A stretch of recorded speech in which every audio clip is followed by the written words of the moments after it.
Oi,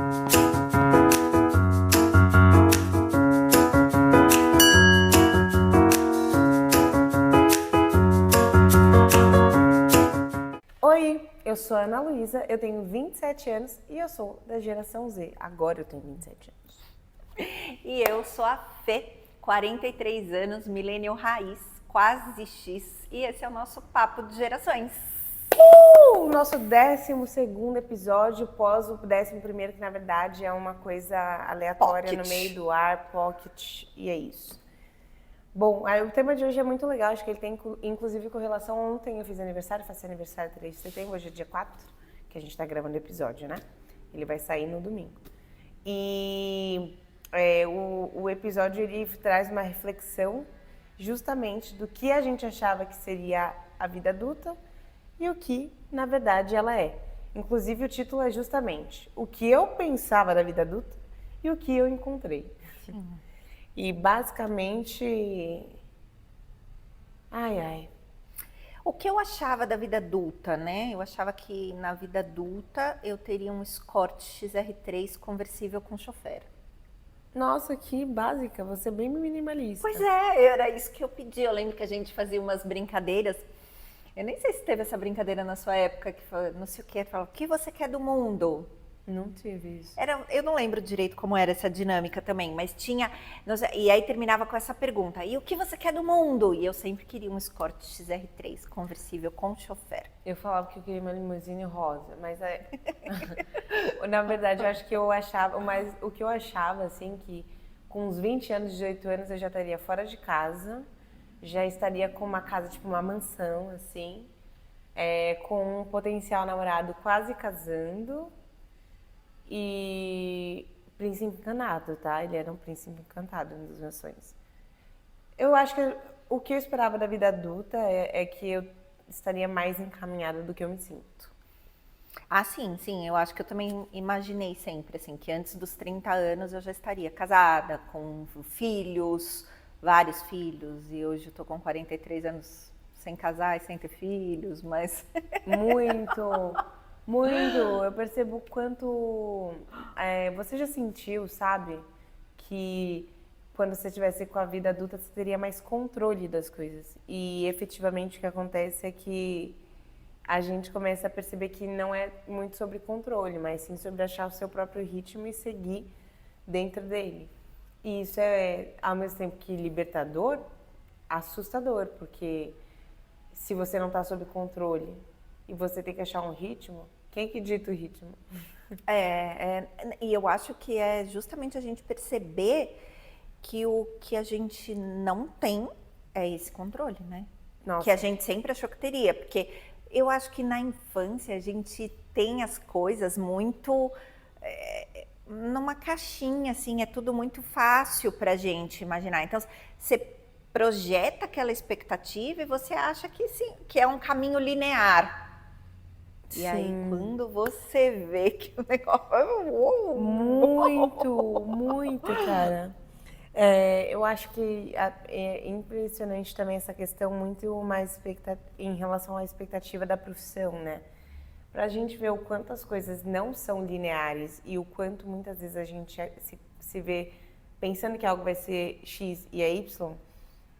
Tem um estudo de que na Inglaterra mais de 50% dos adultos trabalham em carreiras totalmente diferentes do que eles imaginavam.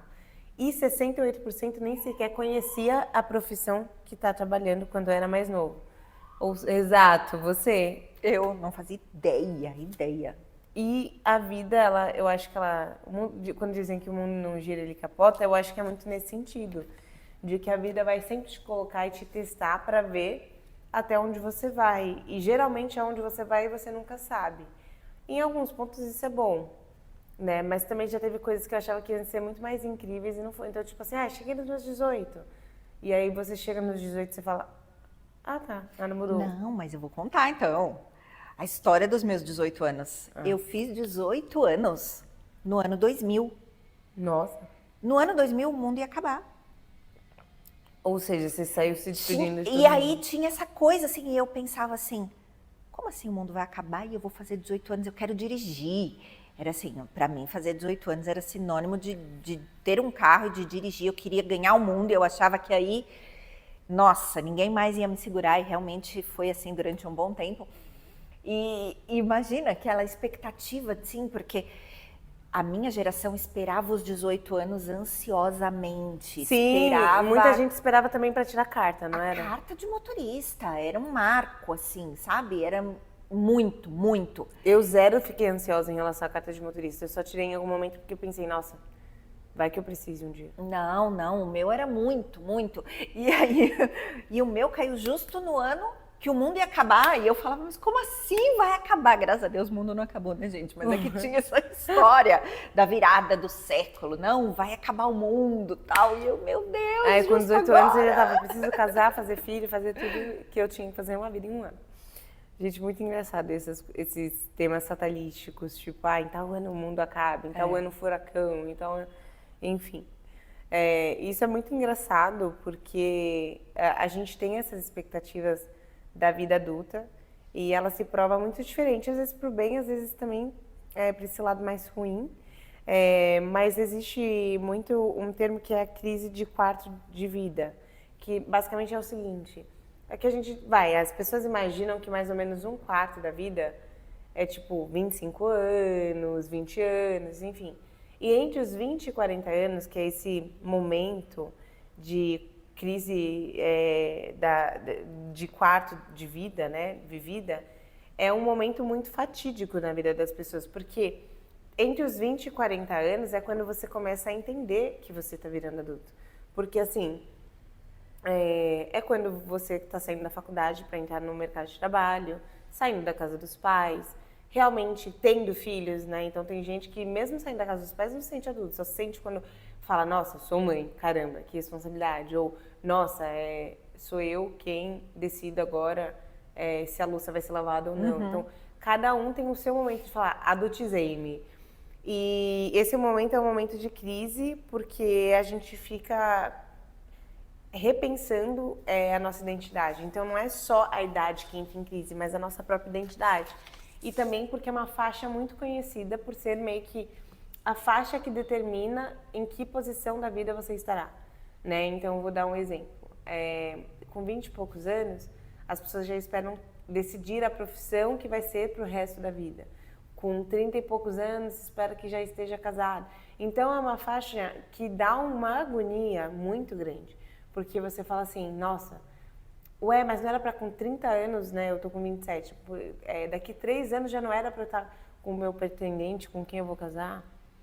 Ou então daqui 3 anos, né? Eu sempre falei, gente, Deus me livre de chegar nos meus 30 anos morando com os meus pais. Tô com 27, tá? Tô na boca do gol. Só que aí hoje eu já vejo com mais realismo que, por exemplo, para mim hoje estar com 27 anos na casa dos meus pais, uma vez que não atrapalho eles podem me ajudar, me permite juntar dinheiro para comprar um apartamento melhor do que eu compraria se eu saísse só por sair. Por outro lado, também me dá uma agonia, porque eu sei que eu, Ana Luísa, me sinto muito capaz de morar sozinha. Então, parece que eu estou atrasando uma etapa que eu sei que vai ser muito legal, e não no sentido de, uau, estou morando sozinha, mas no sentido de aprendizado mesmo, de musculatura emocional que eu ganharia. E eu acho que você, Fê, até que mora com seus pais ainda, né? Tudo bem que você morou sozinha já, então você já Eu fiz o inverso, eu saí muito cedo, né? E aí Eu saí você voltou? muito cedo de casa. Foi, e aí depois eu voltei já bem mais velha, né? Até num momento que hoje é bom, hoje é tranquilo. Que hoje um é companhia para o outro, assim, mas na fase, acho que mais difícil, assim, dos conflitos entre os pais e tal, eu saí, né? Então foi bem... Emancipador. Foi. Aí foi muito desafiador, né?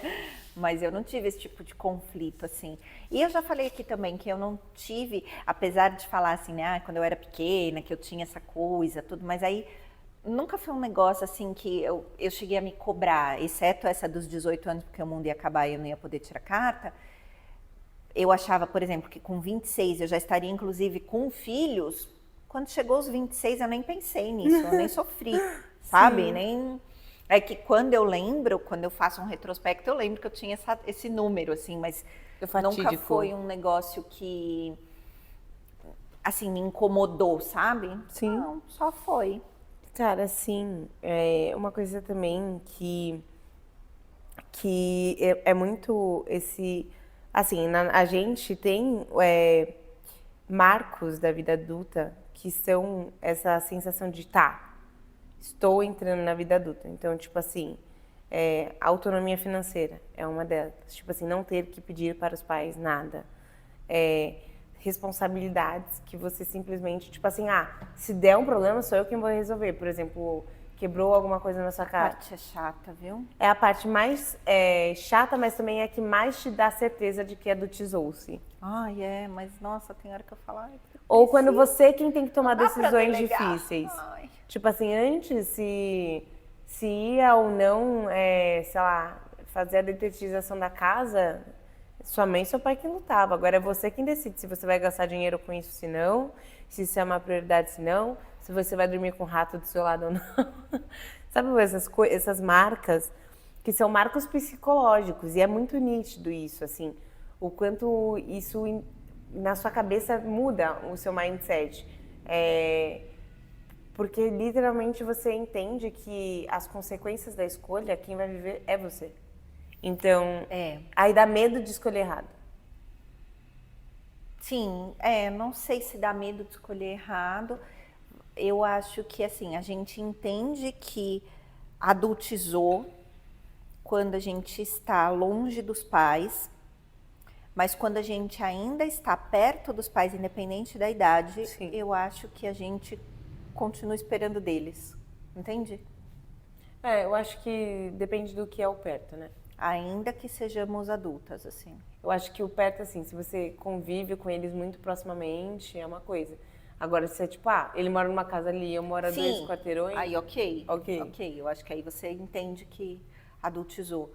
Mas se não, eu acho que a gente fica inconsciente, ainda que a gente continue tomando as Porque você sabe que vai estar lá, decisões. entendeu? Eu acho que esse é um desafio. E porque é uma coisa, acho que de hierarquia.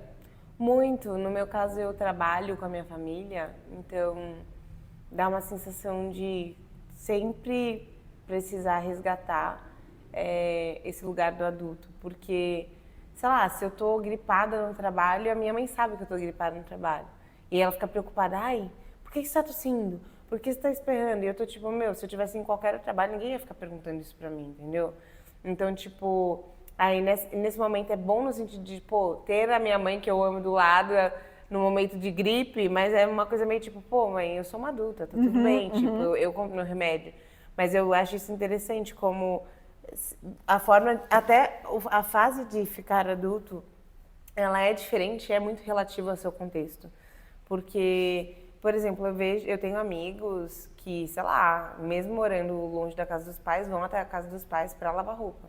Ou tipo, mãe e o pai fazem várias marmitas quando o filho vai na casa para o filho levar para o lugar.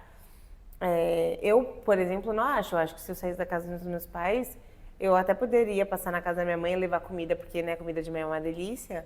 Mas eu dificilmente acho que eu seria a pessoa que, tipo, pediria para lavar roupa na casa dos meus pais. E como seria, por exemplo, a sua relação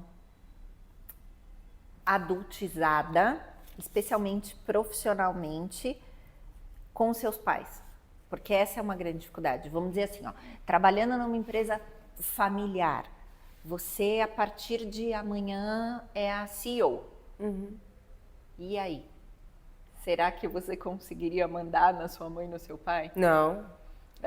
Não. Estranho, né? Por isso que às vezes eu também não me vejo me tornando CEO do negócio da família. É. Porque eu acho que só se ainda que eles estejam, se eles estiverem aqui, de repente, se eles Só se transferirem talvez- o legado, aí ok. Só se provavelmente a minha mãe saísse completamente do negócio, ou se ela fosse para outro estado e só opinasse, tipo, como é que chamam? Sócio-consultor?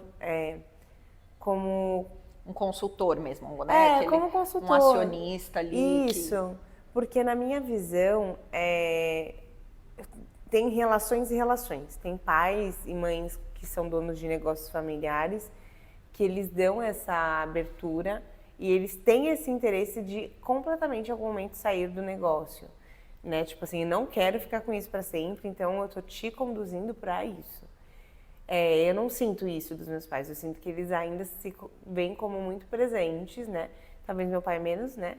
Porque ele tem interesse de ir para outro estado mais, mas eu vejo como eles ainda estão muito apegados ao negócio, então isso nitidamente me faria ficar muito presa à dinâmica deles. Não, é que eu quis dizer, porque quando a gente nota que isso vai acontecendo ao longo da vida, os papéis começam a se inverter. E eu sei, mas eu não sinto que a minha família é uma família onde a minha mãe autorizaria essa inversão.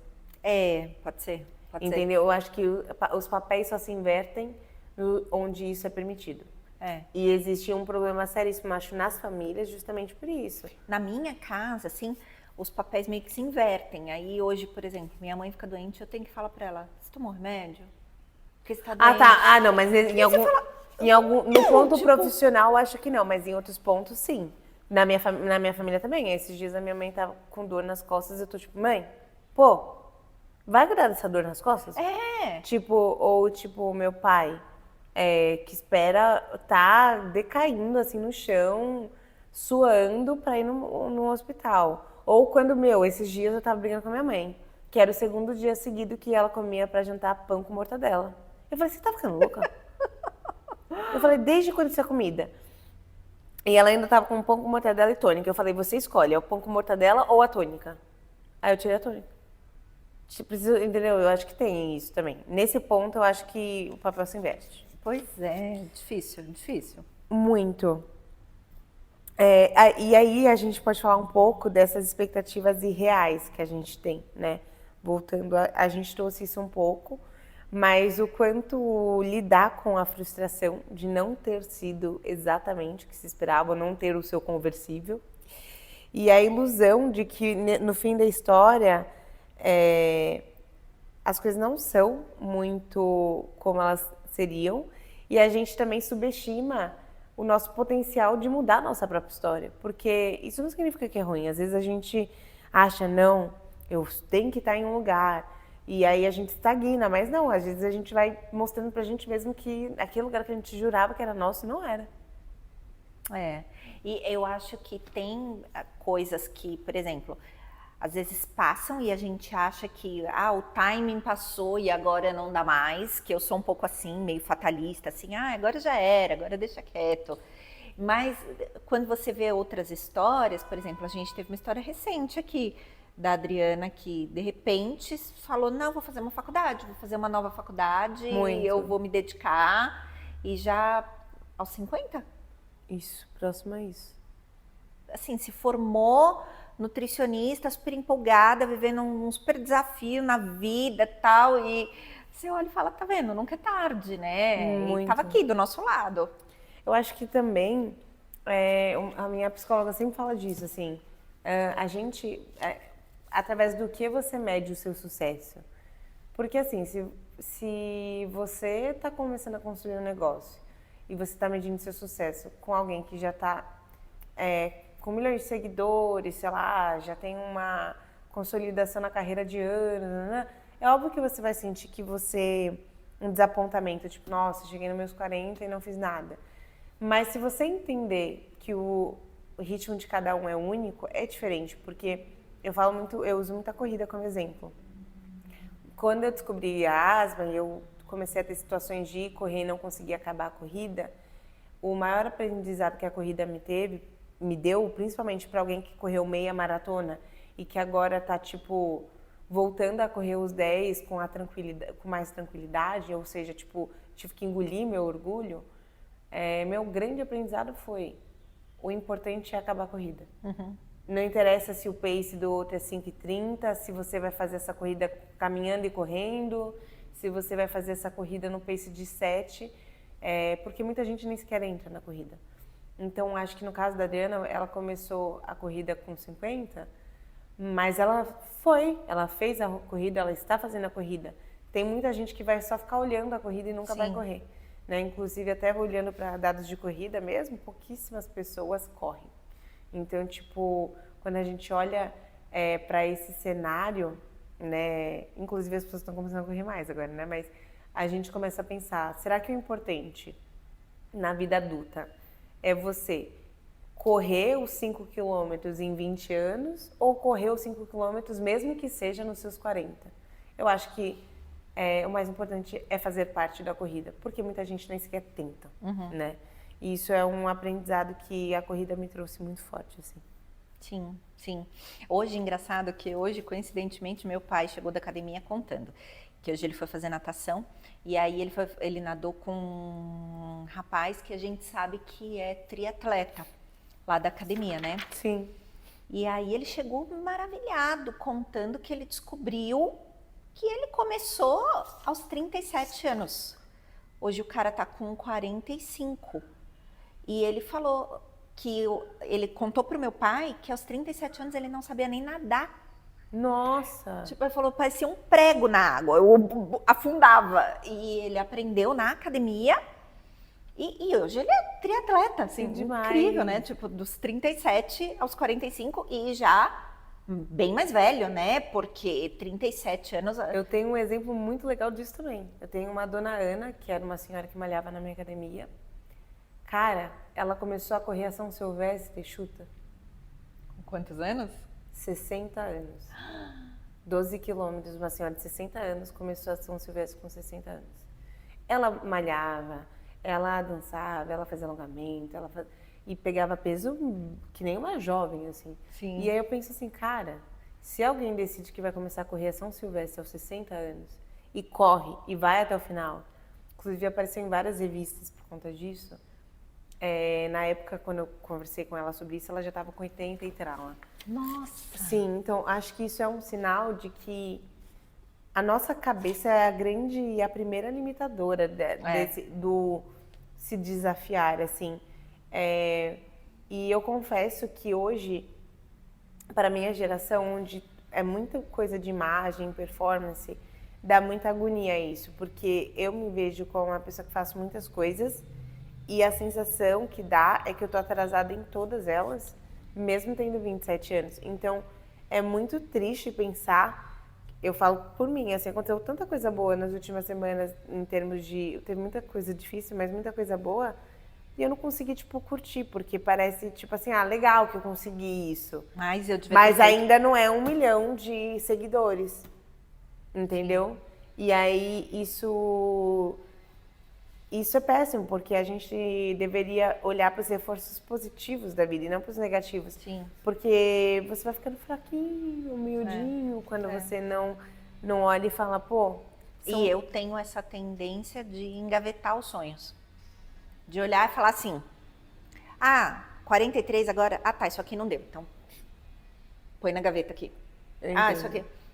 Se algum dia eu vou lá remexer as gavetas, não sei. Pode ser que sim, pode ser que sim. E eu acho que também as situações, as pessoas que cruzam com a nossa vida, elas também vêm para fazer a gente desengavetar coisas. Pode ser. Porque eu não acredito que as coisas são por acaso. Ao mesmo tempo que eu acredito no acaso, eu não acredito. Porque às vezes acontecem umas coisas comigo que eu falo assim, Deus, tipo, isso não aconteceria, não é possível, assim, como assim o universo me colocou em tal situação? Vou dar um exemplo. A primeira pessoa com quem eu gravei meu primeiro projeto de música conheceu o meu tio, que era cantor, e eu fui descobrir depois que eles se conheciam. E eu falo assim, gente, eu só fui fazer meu curso de canto com esse cara porque uma amiga comentou comigo num dia que eu fiquei um pouco a mais na saída da escola. Se eu não tivesse ficado um pouco a mais na saída da escola, ela não ia ter falado de um curso onde eu conheci... Então, são coisas que às vezes a gente está... Só não tá com o nosso botãozinho atento para os sinais da vida, mas tá tudo ali, entendeu? E uma coisa que eu achei legal, até porque você trouxe isso, mas um estudo da Brandeis indicou que adultos mais jovens são mais otimistas sobre o futuro do que de fato acontecem, já os mais velhos apresentam previsões mais realistas. Ou seja, tipo assim, é comum que adultos como na sua fase falem, deixa eu engavetar, sendo realista, acho que isso tipo, não é viável mais. Tipo, não sei se é mais viável você infectar. A gente fala muito sobre ser mãe, né? Na sua cabeça você tá tipo, não sei, mas ser mãe é viável pra mim.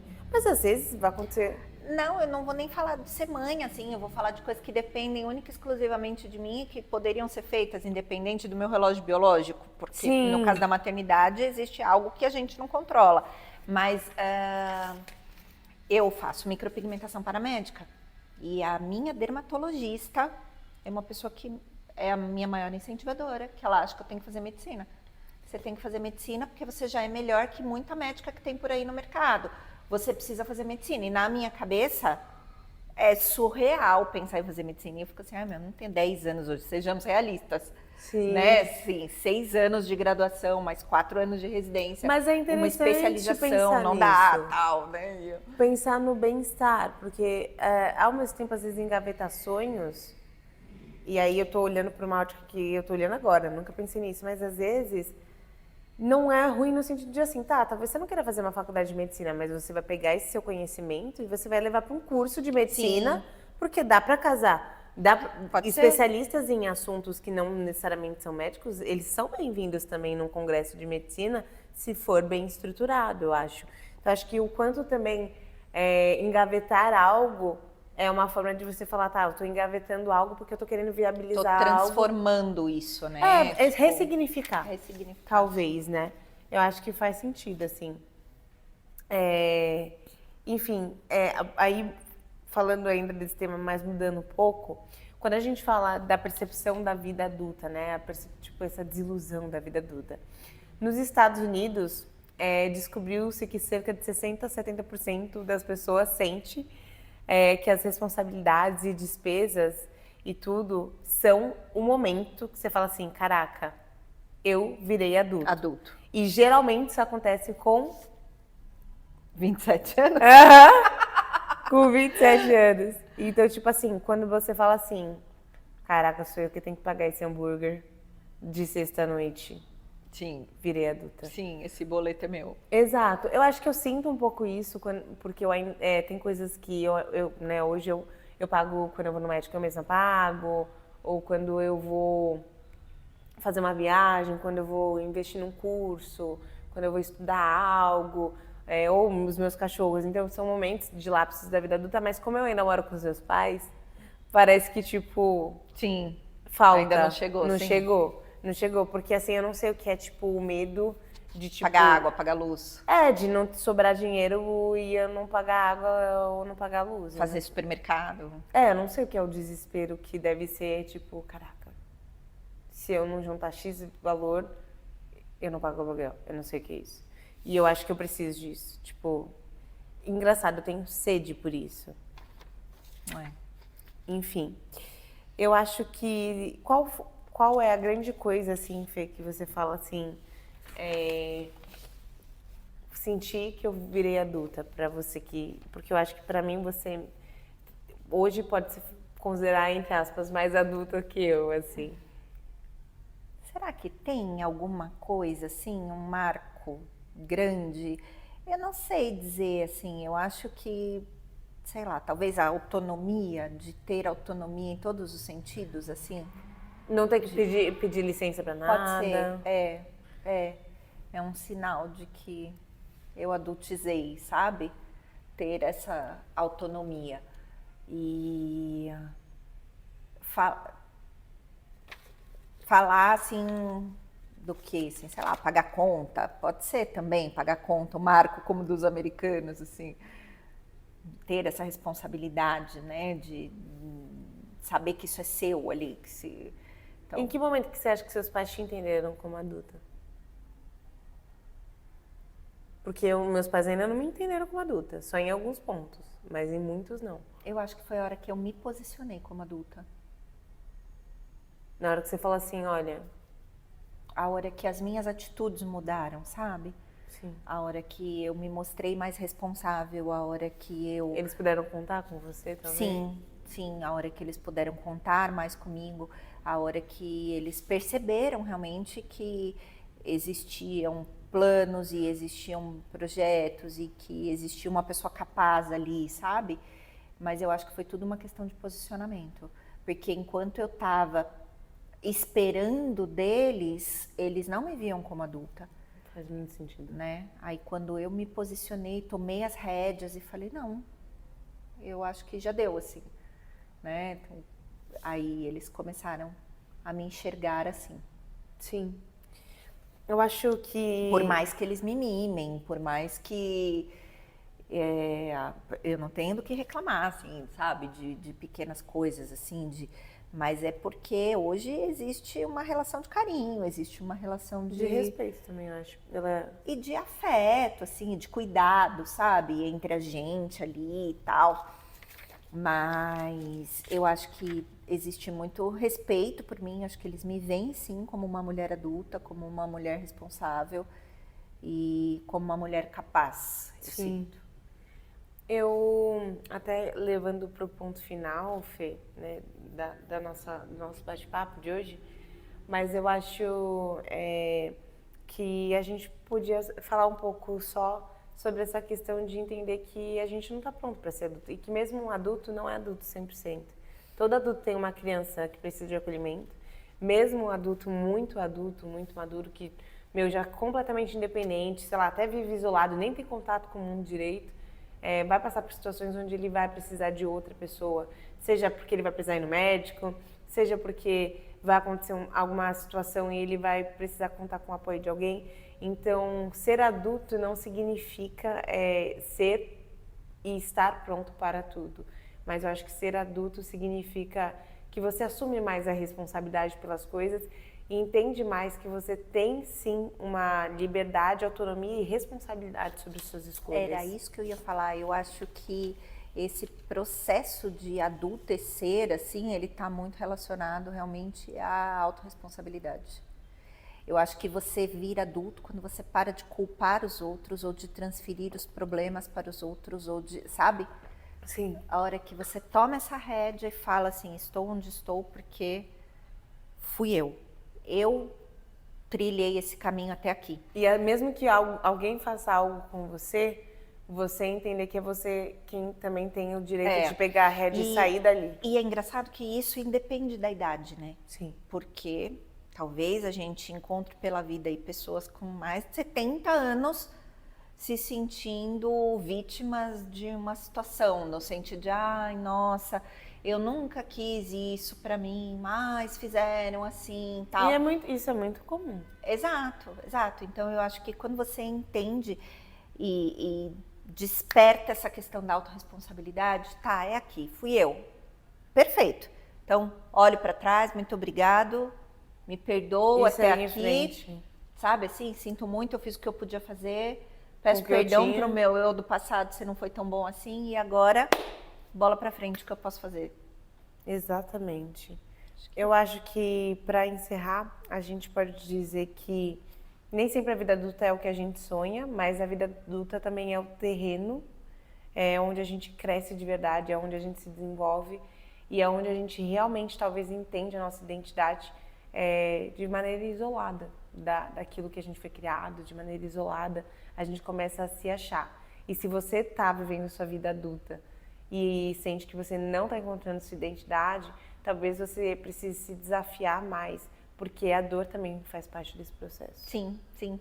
E entender realmente que a questão da autorresponsabilidade é o que vai fazer você de fato se mover e de repente sair de algum local que não está te fazendo bem ali, que ainda não te torna adulto, que não te faz sentir-se assim. É somente realmente a autorresponsabilidade que fez isso com a gente. É isso aí. É isso. Muito obrigada, pessoal. Se você ainda não acompanha a gente no @Papo de Gerações no Instagram ou no YouTube, acompanha. Esse podcast sai tanto no Spotify quanto no YouTube, mas também temos nosso Instagram com alguns takes, mensagens, e a gente vai colocando pílulas sobre o conteúdo da semana. E se você gostou desse podcast, compartilha com as pessoas que você gosta. Para quem tá aí na vida adulta e assistiu até o fim, coloca um emoji de um vovô ou de uma vovó. E para quem gosta da gente, siga-nos também nas redes sociais. Você pode nos encontrar no @comunicanalu ou no @FernandaCamis. Show de bola. Um beijo. Obrigada.